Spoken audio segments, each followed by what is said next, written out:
bon retour. Cette chaîne existe grâce à votre soutien. Abonnez-vous, aimez la vidéo et partagez vos pensées dans les commentaires. Maintenant, plongeons dans le récit. Imaginez la scène. Vous êtes au Kerry Park à Seattle. Le Space Needle scintille dans le coucher du soleil, un quatuor à cordes joue derrière vous, et un photographe est posté près du point de vue. 2 semaines de préparation pour votre 7e anniversaire. Un pique-nique du Pink d'Or, du champagne au frais, un livre photo personnalisé emballé dans du papier argenté. Vous vous sentez plutôt fier de vous, n'est-ce pas? Eh bien, laissez-moi vous raconter ce qui s'est passé lorsque ma femme Michelle est arrivée avec 40 minutes de retard, accompagnée de sa collègue de travail, Véronica. Elle était au téléphone. Quand elle a finalement levé les yeux et vu le quatuor, le photographe, toute cette installation élaborée, elle a levé les yeux au ciel. Puis est venu ce soupir fort et exaspéré. « Oh mon Dieu !» a-t-elle dit à Véronica. « Pas à moi.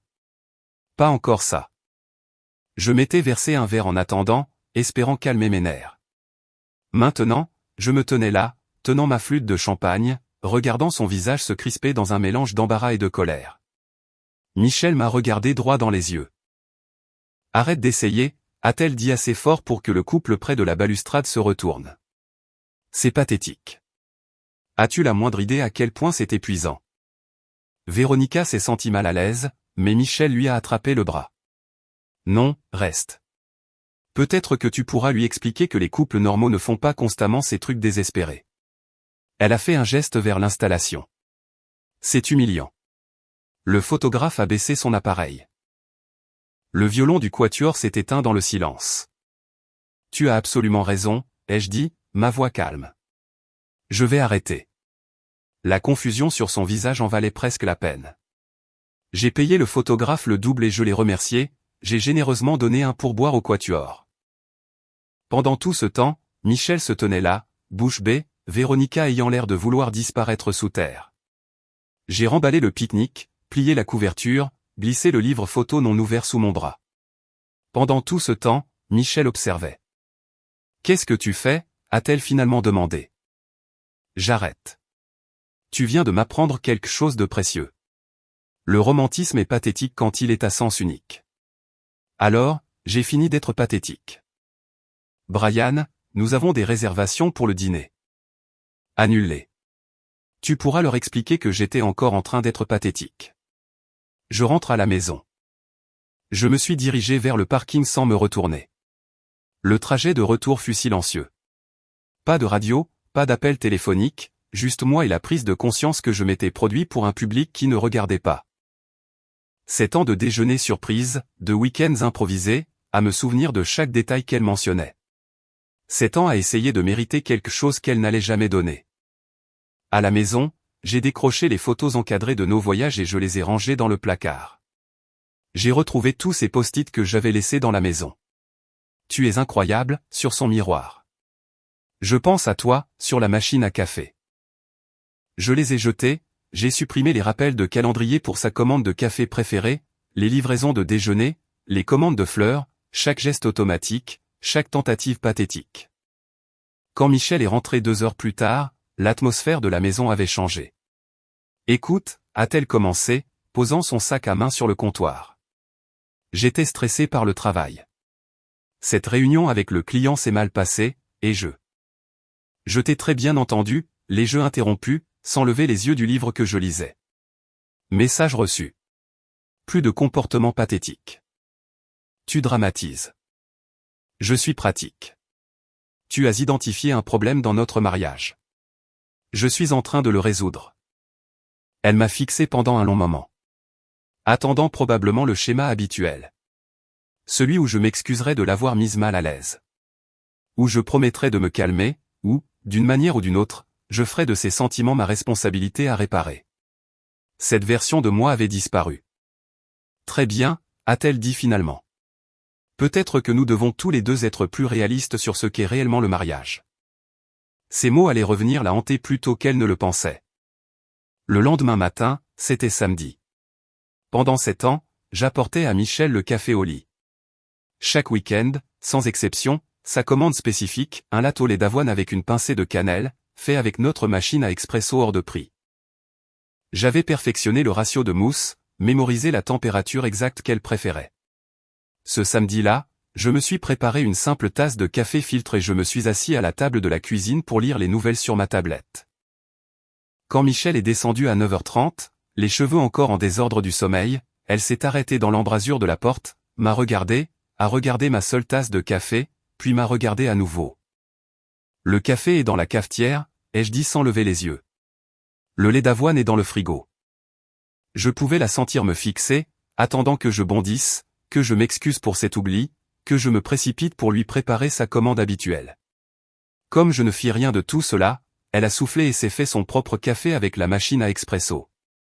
Elle a bipé un message d'erreur. Une porte de placard s'est refermée plus fort que nécessaire.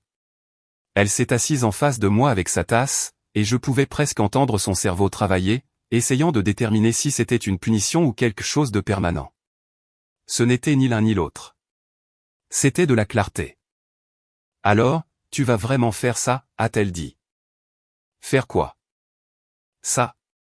Le traitement par le silence, la froideur. Je ne suis pas froid, ai-je répondu en posant ma tablette. Je ne suis juste plus pathétique. Grosse différence. Le lundi, les changements étaient systématiques. Pas de SMS de « bonjour », pas de message en milieu de journée pour prendre des nouvelles. Je suis rentré à 18h15. Je n'ai pas demandé comment s'était passée sa journée. Tu n'as pas fait assez à dîner pour moi, a-t-elle demandé. Il y a plein de choses dans la cuisine si tu veux cuisiner quelque chose. Mardi, elle a mentionné sa grande présentation. Souhaite-moi bonne chance. Bonne chance avec ça. Elle est rentrée, pleine d'entrain, voulant partager. Brian, Richard, mon patron, a vraiment complimenté. Ça a l'air bien. C'est tout? Qu'est-ce que tu voudrais que je dise? Montre un peu d'intérêt. Tu as qualifié mon intérêt de pathétique. Je respecte tes souhaits. Mercredi matin, je suis parti pour la salle de sport à 5h30. J'ai réactivé mon ancien abonnement. Depuis quand vas-tu à la salle de sport, a-t-elle demandé. Depuis que j'ai du temps libre le matin. Jeudi, sa voiture a fait un bruit de grincement. Ma voiture fait encore ce bruit. Tu devrais la faire vérifier. Tu ne vas pas m'aider? Tu peux chercher des mécaniciens sur Google et passer un coup de fil. Vendredi, elle a suggéré une soirée en amoureux. La première fois qu'elle en prenait l'initiative depuis des mois. Je vais boire un verre avec des collègues du travail. Tu es libre de faire tes propres plans. Depuis quand sors-tu avec des collègues? Depuis cette semaine. J'élargis mon cercle social. Ce week-end-là, j'ai fait ma propre lessive. Juste la mienne. Samedi après-midi, j'ai passé 3 heures à Pike Place Market, non pas pour nous faire des courses, juste à me promener, à prendre des photos. Je me suis acheté des tournesols et je les ai ramenés à la maison. Michel les a vus sur le comptoir de la cuisine. Tu as acheté des fleurs? Oui. Elle a attendu. Je les ai prises et les ai emmenées dans la chambre d'amis que j'utilisais comme bureau. J'ai fermé la porte. Je l'ai entendu au téléphone avec sa mère. Il me laisse enfin respirer. C'est tellement mieux comme ça. Elle l'a dit assez fort pour que je l'entende. J'ai continué à organiser le bureau dans mon bureau improvisé. Ce que Michel n'avait pas anticipé, c'est que lorsque j'ai cessé d'être romantique, j'ai arrêté tout ce qui n'était pas nécessaire. Pas de baiser de bonjour. Pas de questions sur ses plans. Aucune inquiétude si elle rentrait tard. À la fin de la 2e semaine, les fissures commençaient à apparaître. Tu vas me demander comment s'est passée ma réunion aujourd'hui, a-t-elle dit un matin. Veux-tu m'en parler? Eh bien, ça s'est très bien passé. Tant mieux pour toi. Je suis retourné à mes emails. Le silence était magnifique. Elle se tenait là, attendant un engagement qui n'est jamais venu. Ce soir-là, elle a essayé de préparer le dîner, le présentant comme si elle avait résolu la faim dans le monde. J'ai fait le dîner. Merci. Je me suis servi et je me suis assis. Pas de compliments, pas de discours d'appréciation. Elle me regardait manger, pleine d'attente. Quand les éloges ne sont jamais venus, elle a commencé à divaguer sur les drames du bureau. J'ai écouté poliment, hoché la tête, n'offrant rien de plus que des réponses de base.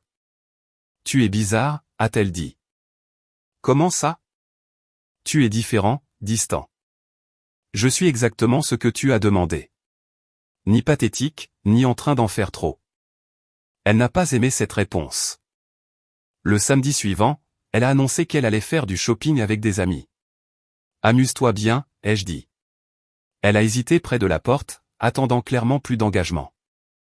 Je risque de rentrer tard. D'accord. Genre, vraiment tard. Compris. La frustration sur son visage était visible, mais elle est partie. J'ai passé la journée à faire exactement ce que je voulais. J'ai réparé le robinet qui fuyait dans la salle de bain, chose que je remettais à plus tard. J'ai organisé mes outils dans le garage. J'ai lu un livre sans interruption. C'était le samedi le plus paisible que j'avais eu depuis des mois.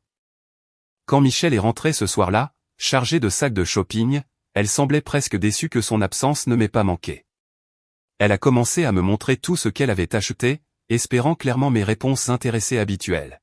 « Qu'est-ce que tu penses de cette robe ?» a-t-elle demandé, tenant quelque chose de bleu. Elle a l'air jolie. Juste jolie? C'est une robe. Elle est bleue. Qu'est-ce que tu voudrais que je dise d'autre? Je ne sais pas. Peut-être montrer un peu d'intérêt pour ta femme. C'est là que je lui ai asséné la réplique qui a tout changé.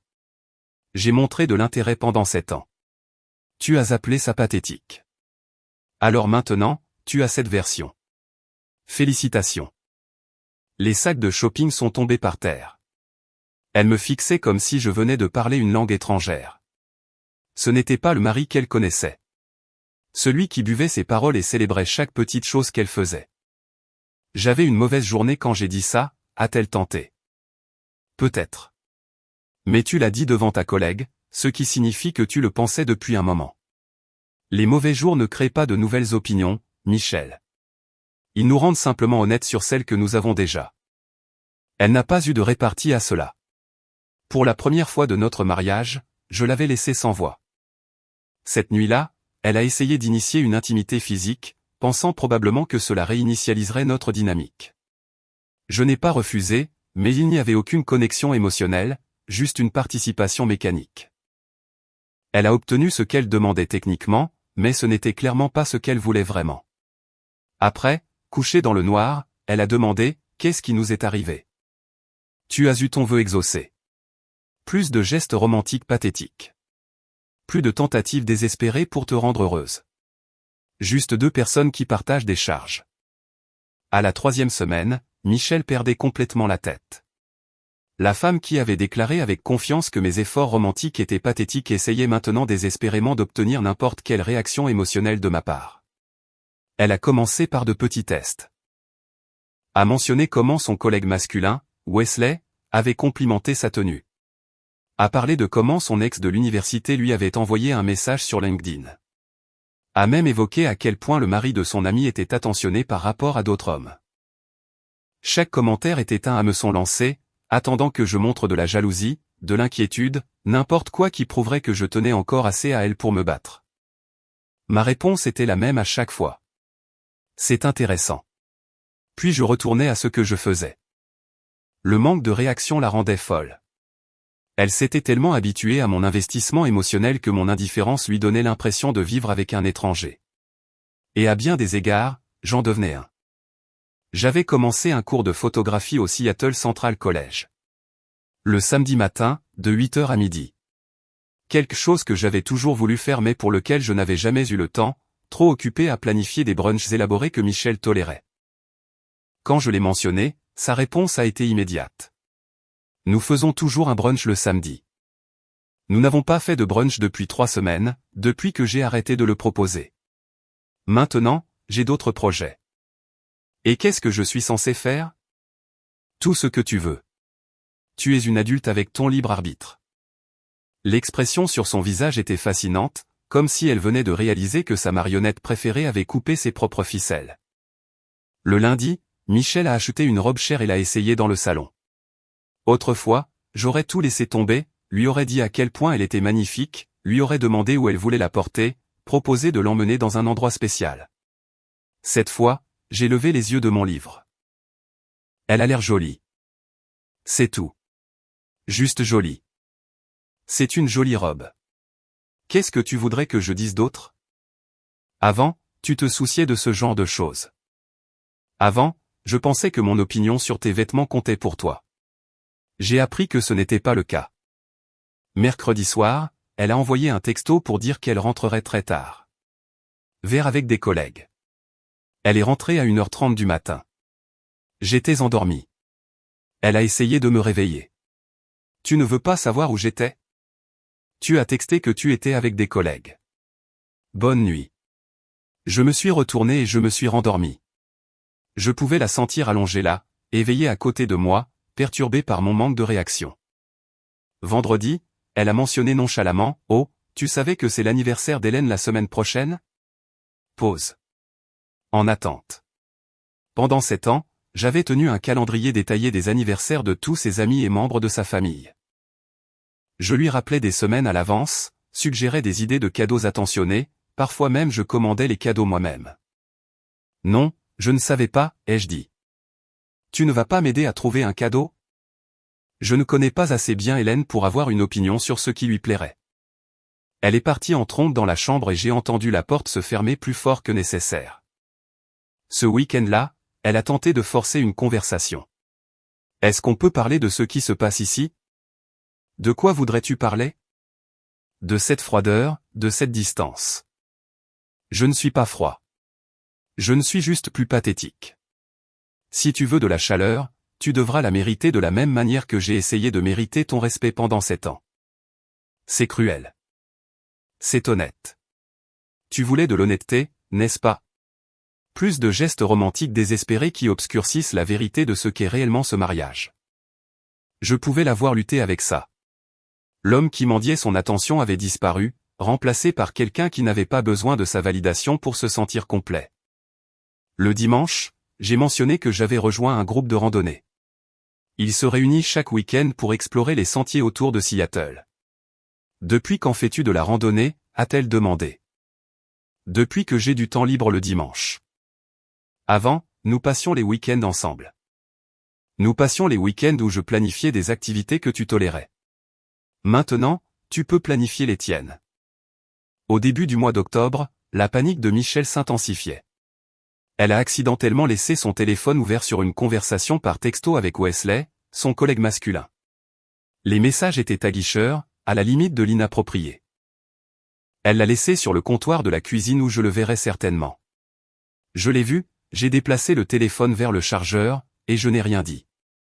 Je pouvais la sentir m'observer depuis le couloir, attendant l'explosion qui n'est jamais venue. Finalement, elle n'a pas pu se retenir. Tu as vu mon téléphone? Oui. Tu l'as laissé sur le comptoir. Je l'ai mis sur le chargeur.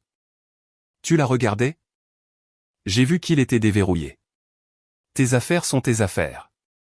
Ça ne te dérange pas que Wesley m'envoie des textos? Devrais-je?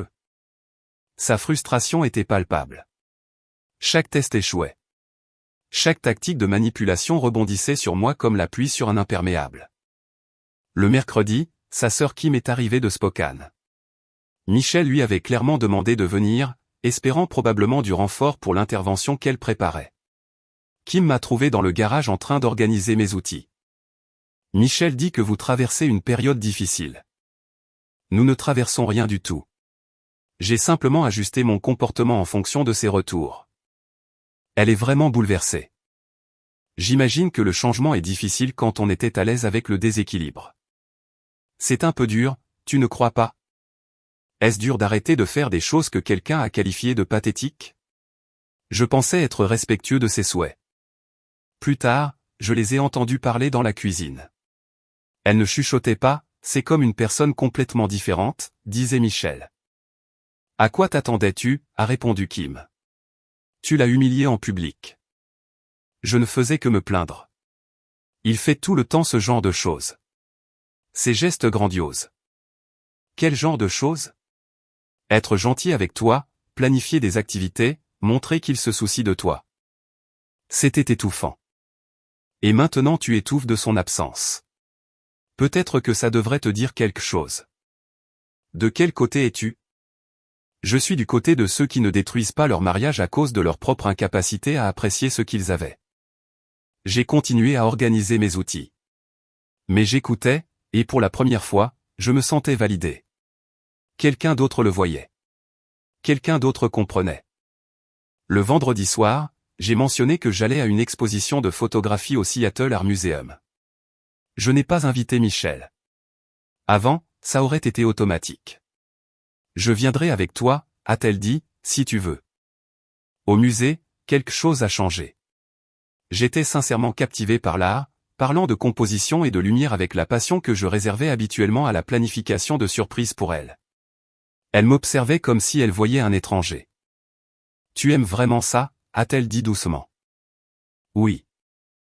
Je ne savais pas que tu étais si passionné de photographie. Je l'ai regardé alors, vraiment regardé. Tu n'as jamais demandé. Nous sommes rentrés en silence, et je pouvais sentir son esprit travailler. Elle commençait à réaliser à quel point elle me connaissait peu, à quel point notre relation avait été basée sur ce que je pouvais faire pour elle, et non sur qui j'étais vraiment. Quand novembre est arrivé, Michel était en mode désespoir total. Elle a commencé à tenter de recréer notre ancienne dynamique, mais à l'envers.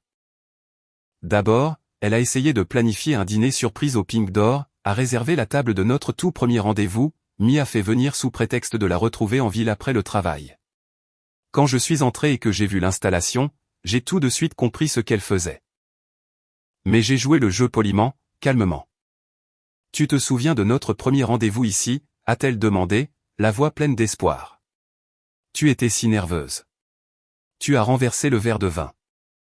Je me souviens que c'est ce soir-là que tu m'as dit que j'étais la personne la plus fascinante que tu aies jamais rencontrée. Ça ressemble à quelque chose que j'aurais dit.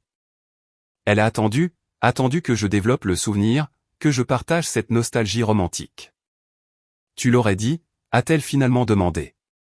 Tu ne le penses plus? Je pense que tu es intelligente et capable. Que tu sois fascinante et subjectif. Le reste du dîner s'est déroulé dans un silence gênant. Au dessert, elle avait les larmes aux yeux. Ça va, ai-je demandé. Non. C'était censé arranger les choses. On ne peut pas recréer quelque chose qu'on n'a pas apprécié la première fois. Quelques nuits plus tard, elle a initié l'intimité. Je n'ai pas refusé, mais après, quand elle a essayé de se blottir contre moi, je me suis levé. Je vais prendre une douche. Est-ce qu'on peut juste parler? De quoi? De nous. De ce qui se passe. Je l'ai regardée, assise là dans le lit, l'air petite et vulnérable. Nous avons eu des relations. Nous sommes mariés. C'est ce qui se passe. Ce n'était pas comme ça avant. Exact. Avant, c'était pathétique. Maintenant, c'est pratique. Puis est venu son plus grand geste. Elle a planifié un week-end surprise dans les îles San Juan où nous avions passé notre lune de miel, a réservé le ferry, une chambre d'hôtel, organisé des activités. Elle me l'a présenté un mercredi soir, clairement fière d'elle. J'apprécie l'effort, ai-je dit. Mais j'ai mon cours de photo le samedi et une randonnée prévue le dimanche. Tu ne peux pas les manquer? J'ai tout planifié. Tu as planifié sans me demander si j'étais disponible. Ce n'est pas planifié pour nous, Michel. C'est planifié sur moi. Donc, tu ne viendras pas? J'ai des engagements. Tu es libre d'y aller seul ou de reprogrammer pour un week-end où tu auras vérifié avec moi d'abord. C'est exactement ce que tu faisais pour moi avant. Oui. Et tu as appelé ça pathétique. J'ai appris ma leçon. Le samedi 4 novembre, tout a atteint un point de rupture. Je suis rentré du cours de photo, excité par une technique que j'avais apprise, mais je ne l'ai pas immédiatement partagée avec Michel. Je suis allé dans mon bureau, j'ai commencé à retoucher des photos sur mon ordinateur portable. Michel a frappé à la porte. Frappé. Elle n'avait jamais fait ça avant. Il faut qu'on parle, a-t-elle dit quand j'ai ouvert. Vraiment parler. Je pouvais voir son téléphone dans sa main, l'application de notes ouverte. Elle s'était préparée. D'accord. Nous nous sommes assis dans le salon. Elle était en face de moi, et je pouvais voir qu'elle tremblait légèrement. Tu me punis. Tu me punis depuis presque 2 mois. Je ne punis personne. Si, tu le fais. Tu me prives d'affection. Tu es distant. Tu es froid. Tu fais ça pour me blesser. Je fais exactement ce que tu m'as demandé de faire. Tu vas trop loin. Je me suis penché en avant. Définir trop loin. J'ai arrêté de t'apporter le café. C'est trop loin. J'ai arrêté de planifier des rendez-vous dont tu te plaignais. Trop loin. J'ai arrêté de t'envoyer des textos constamment. Où est la limite, Michel? Tu sais ce que je voulais dire. Je ne voulais pas dire d'arrêter complètement. En fait, je ne sais pas ce que tu voulais dire. Tu as dit que mon comportement était pathétique. Quelle partie? Les fleurs, les surprises, l'attention? Tu n'as jamais précisé, alors j'ai tout éliminé. Une personne normale se serait juste calmée, pas complètement déconnectée. Une personne normale n'aurait pas humilié son conjoint en public. Nous apprenons tous les deux de nouveaux comportements. Elle pleurait maintenant. De vraies larmes, pas de la manipulation. Tu ne m'aimes plus. Je n'ai jamais dit ça. Alors prouve-le. Montre-le-moi. La dernière fois que je te l'ai montré, tu as qualifié ça de pathétique devant ta collègue. Pourquoi le ferais-je à nouveau? Sa voix s'est brisée. Je ne sais pas comment réparer ça. C'est la première chose honnête que tu aies dite. Peux-tu m'aider? Dis-moi quoi faire. Non. Elle a levé les yeux, choquée. Quoi? J'ai passé 7 ans à essayer de comprendre ce qui te rendrait heureuse. J'ai fait tout ce que je pouvais imaginer. Tu as appelé ça pathétique. Maintenant, c'est à ton tour de trouver.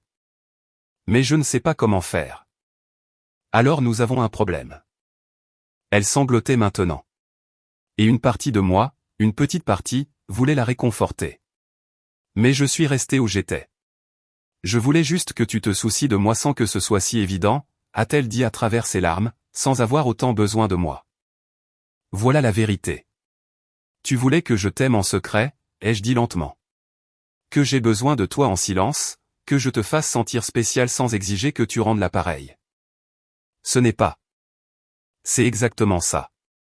Tu voulais la sécurité émotionnelle sans le travail émotionnel. Tu voulais être aimé sans avoir à aimer en retour de manière visible. Je t'aime. Quand est-ce que tu l'as montré pour la dernière fois? Et je ne parle pas de ces tentatives désespérées des 2 dernières semaines. Quand as-tu fait quelque chose pour moi pour la dernière fois juste parce que tu voulais me rendre heureux? Le silence s'est étiré entre nous. Elle ne pouvait pas répondre parce que nous connaissions tous les deux la vérité. C'est ce que je pensais, ai-je dit finalement. Elle a essuyé ses yeux. Alors, qu'est-ce qu'on fait maintenant? C'est à toi de décider. Mais comprends bien ceci. L'homme qui aurait accepté des miettes est parti. Si tu veux être marié à moi, le vrai moi, tu dois décider si tu es prête à faire le travail. Quel travail? Déterminer si tu veux être marié ou si tu veux juste être à l'aise. Tu ne peux plus avoir les deux. Tu as jusqu'au nouvel an. Ça fait 2 mois. Montre-moi sincèrement que tu accordes de la valeur à cette relation, non pas par de grands gestes ou en recréant le passé. Mais par un effort constant et authentique. Et si tu ne peux pas, alors nous saurons tous les deux que ce mariage est mort à Kerry Park et que nous ne faisons que veiller son corps. Les 8 semaines suivantes furent les plus étranges de notre mariage. Michel essayait. Je pouvais le voir, mais je pouvais aussi voir qu'elle ne comprenait pas vraiment ce que je demandais. Elle a commencé à me faire du café le matin, me l'apportant sans annonce. Je la remerciais à chaque fois, mais je ne répondais pas avec la gratitude qu'elle espérait clairement. Elle apprenait ce que c'était de donner sans réciprocité immédiate. Elle m'a posé des questions sur mon cours de photo. De vraies questions, spécifiques, à écouter mes réponses, n'a pas interrompu ou redirigé la conversation vers elle. C'était un progrès, mais cela semblait jouer. Puis est venu le jour où elle s'est présentée à l'exposition de mes travaux au Seattle Central. Je ne m'y attendais vraiment pas. Je l'avais mentionné en passant, mais je ne l'avais pas invitée.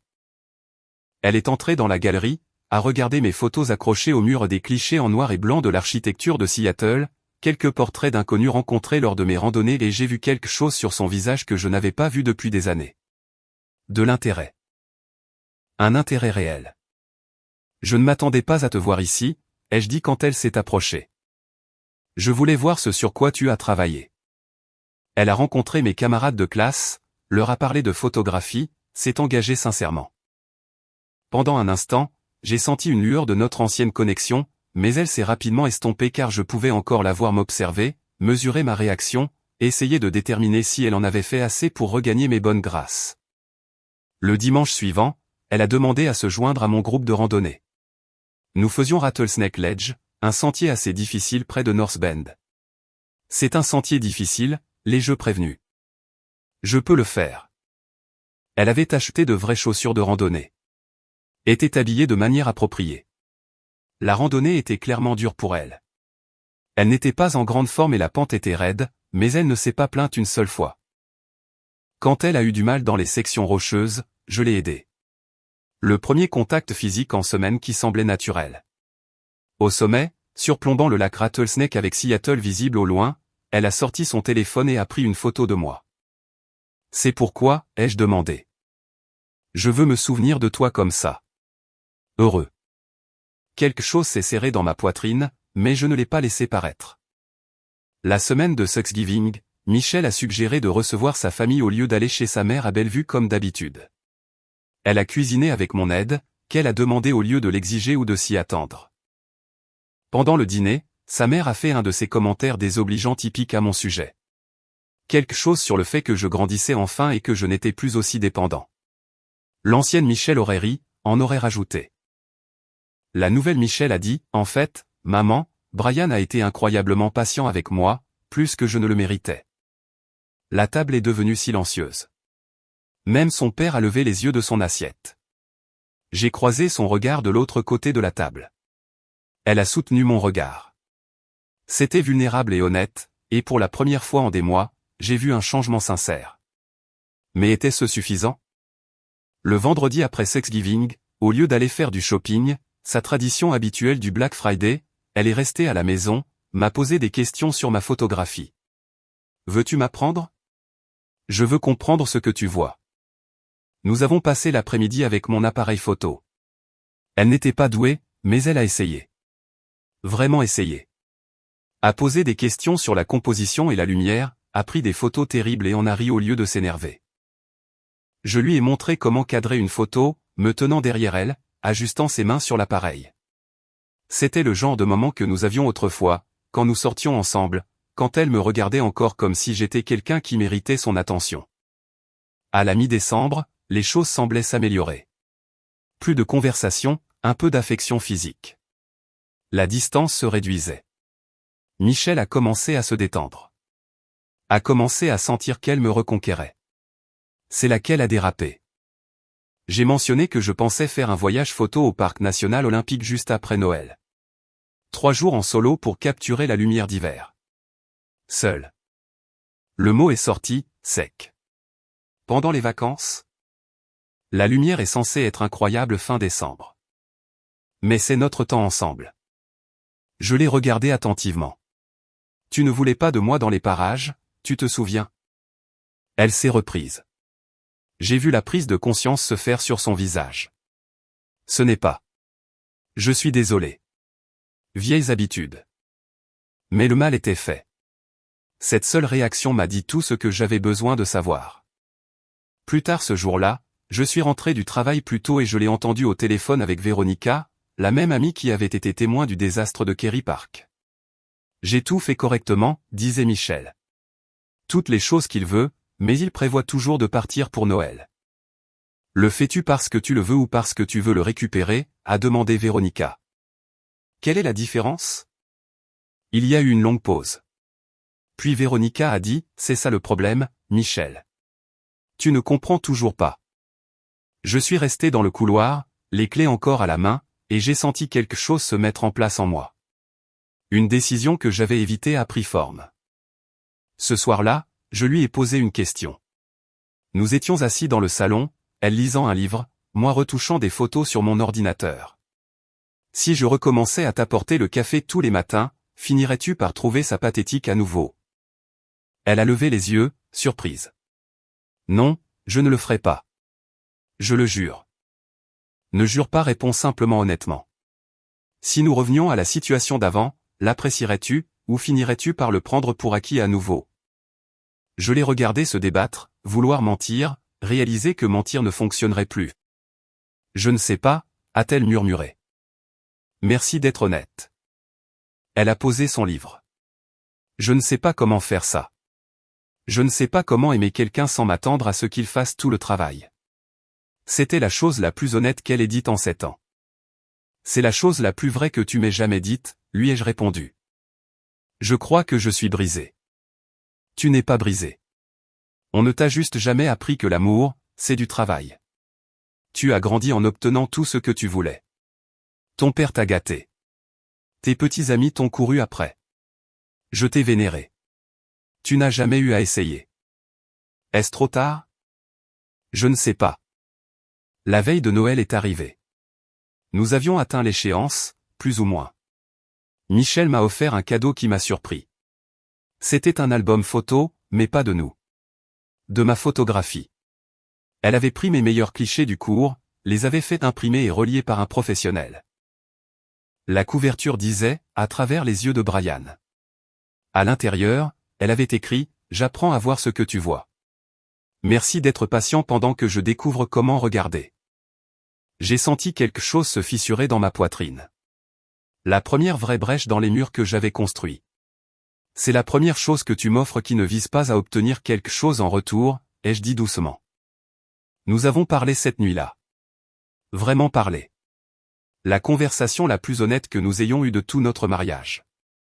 Je ne sais pas si je peux être ce dont tu as besoin, a-t-elle dit. Je ne sais pas non plus. Mais ça. J'ai brandi l'album. Ça, c'est différent. C'est réel. Le réveillon du Nouvel An est arrivé. L'échéance. Nous étions seuls à la maison. Pas de fête. Pas d'amis. Juste nous et le poids de cette année. Je sais qu'aujourd'hui, c'est le jour, a-t-elle dit. Oui. Je n'ai pas de grands gestes. Je n'ai pas de preuve que j'ai changé. Tout ce que j'ai, c'est une prise de conscience. Dis-moi. Et elle l'a fait. Elle m'a parlé de sa jeunesse, pensant que l'amour était censé être facile. De la façon dont son père n'a jamais cessé de la gâter, même quand elle était capricieuse. De comment elle avait appris que si quelqu'un vous aimait vraiment, il continuerait à vous aimer quoi que vous fassiez. À Kerry Park, je n'étais pas seulement embarrassée, a-t-elle admis. J'étais en colère. En colère que tu me mettes en valeur, me faisant passer pour celle qui se souciait moins, parce que c'était le cas. Et je détestais que tu le rendes si évident. J'ai écouté. Vraiment écouté. Ces 3 derniers mois ont été les plus durs de ma vie, a-t-elle continué. Pas parce que tu as été cruel, tu ne l'as pas été, mais parce que tu m'as tendu un miroir et m'as fait voir à quel point tout était à sens unique. Je ne sais pas si je peux être la personne qui aime de la manière dont tu as besoin d'être aimé. Mais je veux essayer, vraiment essayer. Non pas pour te récupérer, mais parce que je veux être quelqu'un qui sait comment aimer correctement. J'ai pris une profonde inspiration. Il y a 3 mois, j'aurais entendu ça et je t'aurais reprise immédiatement. Mais j'ai changé, moi aussi. J'ai appris que je suis bien tout seul. Mieux que bien. Alors, qu'est-ce qu'on fait? Nous avons parlé toute la nuit. Pas de reproches, juste de l'honnêteté. Je crois que j'aimais plus la sécurité que tu m'offrais que je ne t'aimais toi, a-t-elle dit alors que l'aube commençait à poindre. Je crois que j'aimais plus l'idée d'être nécessaire que je ne m'aimais moi-même. 2 personnes comme ça peuvent-elles s'en sortir? Je ne sais pas, mais nous devons tous les deux être des personnes différentes de ce que nous étions. Nous avons décidé d'essayer, à certaines conditions. Thérapie de couple, thérapie individuelle pour Michel, une période d'essai de 6 mois. Je garderai mes limites et mes intérêts indépendants. Elle s'engagerait à une réciprocité sincère, pas à une performance. Nous avons déménagé dans des chambres séparées. J'ai pris la chambre d'amis. Elle a gardé la chambre principale. Repartir de zéro. Cela fait 6 mois depuis cette conversation du Nouvel An. Je suis dans mon studio de photographie maintenant. J'ai transformé mon bureau improvisé en un véritable espace de travail, retouchant les photos d'une séance pour une entreprise que j'ai faite la semaine dernière. Après avoir investi dans du matériel professionnel et construit un portfolio, ma petite entreprise commence vraiment à décoller. Michel frappe à la porte. Elle n'entre plus comme ça. Entre. Elle tient un café. Pas tous les jours, juste quand elle en a envie. Je vais à ma thérapie. On déjeune ensemble après. Je ne peux pas. J'ai une réunion client. Le shooting sur le campus de Microsoft. D'accord. Bonne chance. Elle m'embrasse. C'est sincère, pas désespéré. Nous avons une soirée en amoureux une fois par semaine. Nous planifions à tour de rôle. La semaine dernière, c'était son tour. Elle nous a inscrits à un cours de cuisine. Rien de cher ou de spectaculaire, juste une expérience partagée, quelque chose qu'elle savait que j'apprécierais. Cette semaine, c'est mon tour. J'ai pris des billets pour voir un groupe qu'elle avait mentionné il y a des mois. Quand je l'ai surprise avec, son visage s'est illuminé. Tu te souviens que je les avais mentionnés? Je suis attentif. J'apprends à l'être aussi. Hier, son collègue Wesley l'a invitée à un happy hour. Elle m'a envoyé un texto. Wesley m'a invité à sortir. Je lui ai dit non merci, j'ai des projets avec mon mari. J'ai répondu, tu n'as pas à refuser tes amis pour moi. Sa réponse, je sais, mais j'ai plus envie d'être à la maison avec toi que de sortir avec des collègues. C'est nouveau pour moi et j'aime ça. La semaine dernière, en organisant mon studio, j'ai trouvé quelque chose d'inattendu. La photo que le photographe avait prise à Kerry Park avant que tout ne s'effondre. Il avait envoyé les fichiers quand même, pensant que nous pourrions les vouloir un jour. Je l'ai montré à Michel. Nous l'avons regardé ensemble pendant un long moment. Je le vois maintenant, a-t-elle dit doucement. À quel point tu essayais, à quel point tu étais excité, combien d'amour il y avait dans chaque détail. Et je vois à quel point tu avais l'air étouffé. Nous étions dans des relations différentes au sein du même mariage. Sommes-nous dans la même maintenant? La plupart du temps. On y arrive. Ce matin, Michel a demandé si nous pouvions retourner à Kerry Park.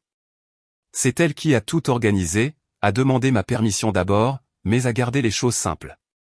Pas de musicien, pas de photographe, pas de production.